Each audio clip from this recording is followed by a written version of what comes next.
और इस मुद्दे पर चर्चा करने के लिए हमारे साथ पूरा पैनल मौजूद है। अरविंद सिंह जी बीजेपी से अपना पक्ष रखेंगे, स्काइप के माध्यम से जुड़े हैं। सर स्वागत है आपका। Doctor Avinash Sharma political analyst हैं, स्काइप के माध्यम से जुड़े हैं। सर आपका स्वागत है।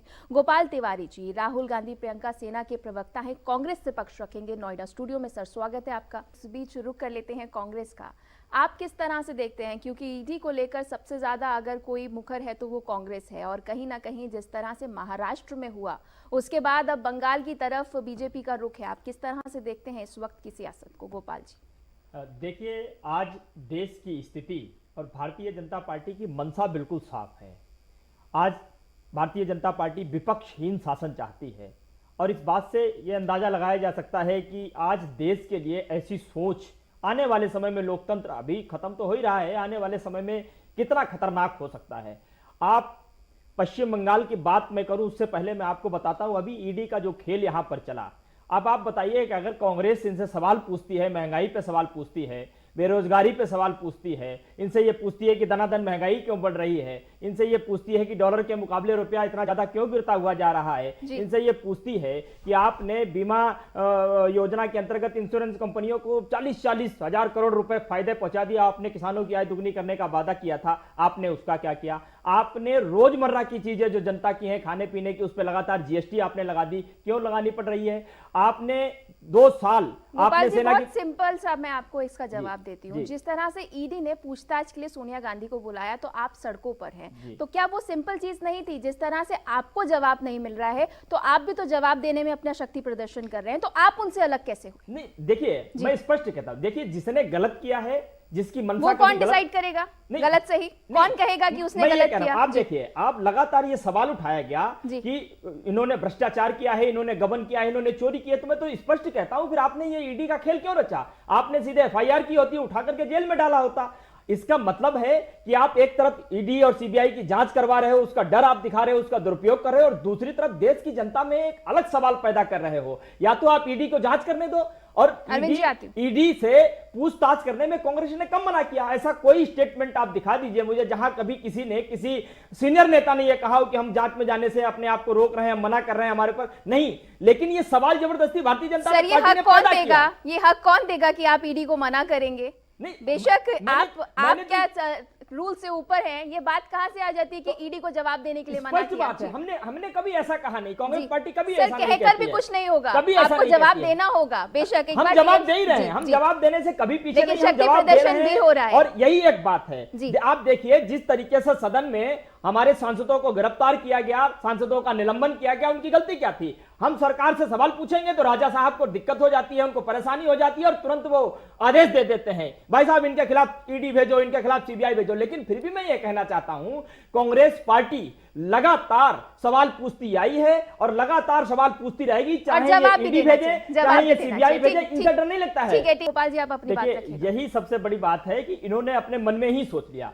मैं हमेशा एक बात कहते आया हूं, जो भी गलत करता है या जिसने भी गलत किया है उसके खिलाफ जांच होनी चाहिए, उसे पकड़ा जाना चाहिए, एफआईआर होनी चाहिए, उसे जेल जाना चाहिए। इस बात में कांग्रेस कभी किसी के आड़े नहीं आती। आपने ईडी की बात की, साहब ईडी हमने ही बनाई थी, लेकिन हमने दुरुपयोग नहीं किया उसका कभी। लेकिन आज आप उसका जिस तरीके से दुरुपयोग कर रहे हो, अगर ईडी निष्पक्षता से जांच करे तो आज आप मुझे बता दिए, आज अडानी 2014 में क्या था, आज देश मतलब पूरे विश्व का चौथा सबसे अमीर आदमी बन गया। गरीब आदमी को लोन नहीं मिलता है, लेकिन सरकार आज उसे लोन पे लोन देती चली जा रही है।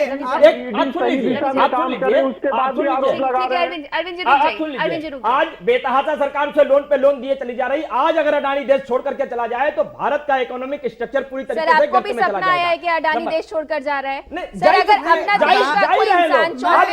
नीरव मोदी चला गया, नीरव मोदी चला गया, इन्होंने पकड़ पाया क्या? ललित मोदी चला गया, विजय माल्या चले गए। हाँ, मोदी जी का ड्रोन तो नहीं पकड़ पाता है, लेकिन हमारी एक अभिनेत्री सुष्मिता सेन जी को जरूर ललित मोदी मिल जाते हैं। मुझे लगता है कि भारतीय जनता पार्टी को उन्हें इसमें शामिल करना चाहिए, कोई बड़ा पद देना चाहिए, ताकि ऐसे लोगों को पकड़ करके लेकर के आए। इनकी ईडी तब कहां रह जाती है जब स्मृति ईरानी की बेटी गोवा में अवैध बार चलाती है। आप बताइए, जब सवाल खड़े किए जाते हैं तब आकर के वो जो है, आकर के वो रोना इस बात पर होती है कि हमारे खिलाफ षड्यंत्र रचा जा रहा है, जब आपके खिलाफ विपक्ष आवाज उठाए। दूसरी बात, इन्होंने कहा कि विपक्ष रोड पर दिखाई नहीं देता। आप बताइए, कांग्रेस के वरिष्ठ नेता राहुल गांधी, सोनिया गांधी आज जब सब सड़क पर हैं, पंडित जगदीश शर्मा, राहुल प्रियंका गांधी सेना के राष्ट्रीय अध्यक्ष इतना संघर्ष कर रहे हैं, आप उन्हें उठा उठा करके जेल में डालिएगा और दिखाइएगा नहीं, और फिर कहिएगा दिखेगा साहब, रोड पे नहीं दिखता है। हम रोड पे ही हैं और जनता की आवाज को लेकर कल भी रोड पे थे, आज भी रोड पर हैं और कल भी रोड पर रहे।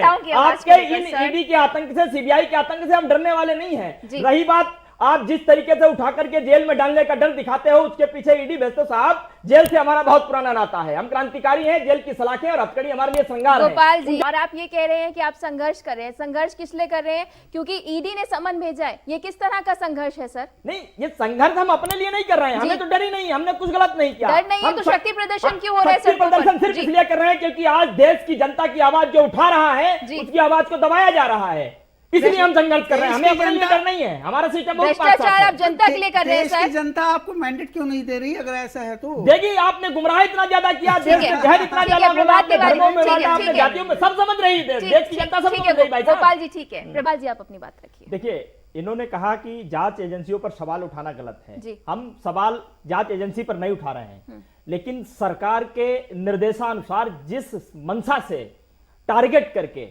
मतलब जांच की जा रही है, उस पर सवाल क्यों नहीं उठेगा? बिल्कुल उठेगा और देश भी उस पर सवाल पूछ रहा है।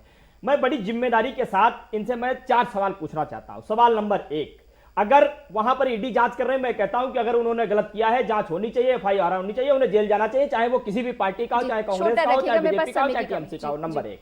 नंबर 2, आप मुझे ये बताइए, 2014 में अडानी की कोई हैसियत नहीं थी, आज वो विश्व का चौथा सबसे अमीर आदमी बना, कहां से उसके पास इतना पैसा आया? उसके पास ईडी की जांच कब पहुंचेगी? नंबर 2, आप बताइए, स्मृति ईरानी की बेटी अवैध बार गोवा में चला रही है, उसके ऊपर ईडी जांच क्यों नहीं हुई? नंबर 3, आप बताइए, लद्दाख में और अरुणाचल प्रदेश में चीनी सेना ने हमारी जमीन पर आकर के कब्जा कर लिया, आपकी वहां कोई एजेंसी क्यों नहीं पहुंची? और सबसे लास्ट बात मैं इनसे जिम्मेदारी से पूछना चाहता हूं, भारतीय जनता पार्टी की सरकार जब बनी थी, तब हमारे देश पर 56 लाख करोड़ का जो है कर्ज था, आज वो बढ़कर के 139 करोड़ हो चुका है और 2023 में वो 156 करोड़ के आस पार हो जाएगा। आप बताइए।